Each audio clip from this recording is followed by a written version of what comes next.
The work, which consists of 60 volumes, is indeed a sutra of perfection and fullness in its every character and stroke. It may be compared to the wish-granting jewel that, though it is a single jewel, is the equal of countless such jewels. For the single jewel can rain down 10,000 treasures, which are equal to the treasures brought forth by 10,000 jewels. In the same way, one character of the Flower Garland Sutra is equal to 10,000 characters. The passage that expounds the identity of the mind, the Buddha, and all living beings represents the core not only of Flower Garland teachings, but of the teachings of the Dharma characteristics, 3 treatises, True Word, and 10 schools as well. In such a superb sutra, how could there be any truths that are hidden from the hearer? And yet we find the sutra declaring that persons of the 2 vehicles and mechanicals can never attain Buddhahood. Here is the flaw in the jewel. Moreover, in 3 places the sutra speaks of Shakyamuni Buddha as attaining enlightenment for the first time in this world. It thus hides the fact that Shakyamuni Buddha actually attained enlightenment in the remote past, as revealed in the lifespan chapter of the Lotus Sutra. Thus, the Flower Garland Sutra is in fact a chit jewel, a moon veiled in clouds, a sun in eclipse. A strange thing indeed.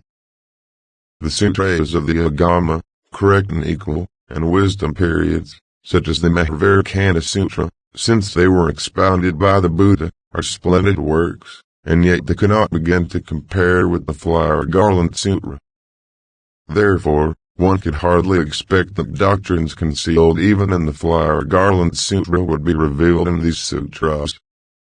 Thus we find that the miscellaneous Agama Sutra speaks of Shakyamuni Buddha as having attained the way for the first time in his present existence.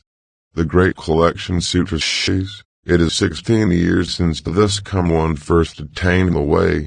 And the Vimalakirti Sutra states, for the first time the Buddha sat beneath the Bodhi tree and through his might conquered the devil. Likewise, the Mahavairakana Sutra describes the Buddha's enlightenment as having taken place long ago when I sat in the place of meditation, and the Benevolent King's Wisdom Sutra refers to it as an event of 29 years in the past. It is hardly surprising that these sutras should speak in this fashion. But there is something that is an astonishment to both the ear and the eye. This is the fact that the Immeasurable Meaning Sutra also speaks in the same way. In the Immeasurable Meaning Sutra, the Buddha denies the great doctrines, such as the Flower Garland Sutra concept of the phenomenal world as created by the mind alone, the concept of the ocean imprint meditation set forth in the sutras of the correct and equal period, and the Wisdom Sutra concept of mutual identification and non-duality, when he declares, I have not yet revealed the truth. The Immeasurable Meaning Sutra regards the practices taught in the previous sutras as practices that require many kalpas to complete.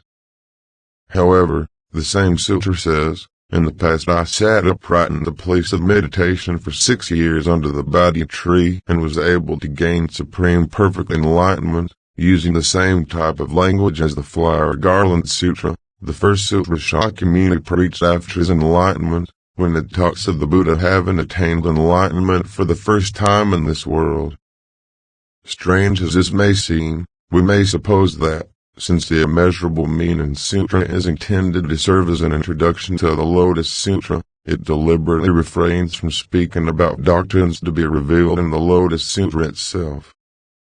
But when we turn to the Lotus Sutra, we find that, in the sections where the Buddha discusses in both concise and expanded form the replacement of the 3 vehicles with the 1 vehicle, he says, the true aspect of all phenomena can only be understood and shared between Buddhas. The world-honored one has long expounded his doctrines and now must reveal the truth, and honestly discarding expedient means, I will preach only the unsurpassed way.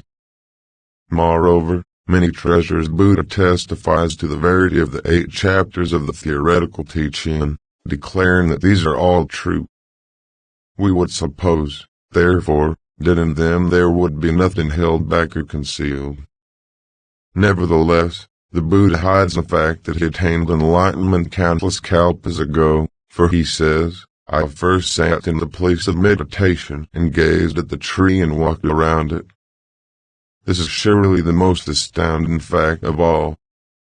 In the Emerging from the Earth chapter, a multitude of bodhisattvas who had not been seen previously in the more than 40 years of the Buddha's preaching life suddenly appear, and the Buddha says, I taught and converted them, and calls them for the first time to set their minds on the way.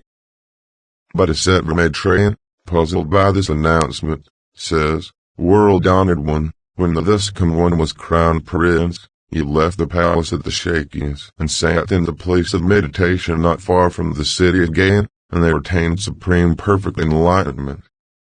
Barely 40 years or more have passed since then. World-honored one, how in that short time could you have accomplished so much work as a Buddha? In order to dispel this doubt and puzzlement, Shakyamuni Buddha, the Lord of Teachings, then preaches the lifespan chapter. Referring first to the version of the events presented in the earlier sutras and the theoretical teaching of the Lotus Sutra, he says, in all the worlds the heavenly and human beings and asuras all believe that the present Shakyamuni Buddha, after leaving the palace of the Shakyas, seated himself in the place of meditation not far from the city of Gaya, and they attained supreme perfect enlightenment.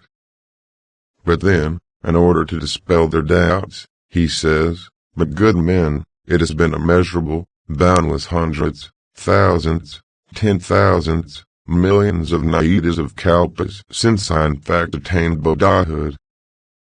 All the other sutras such as the flower garland, wisdom, and Mahavira can not only conceal the fact that people in the two vehicles can attain Buddhahood, but they also fail to make clear that the Buddha attained enlightenment countless kalpas in the past. These sutras have two flaws.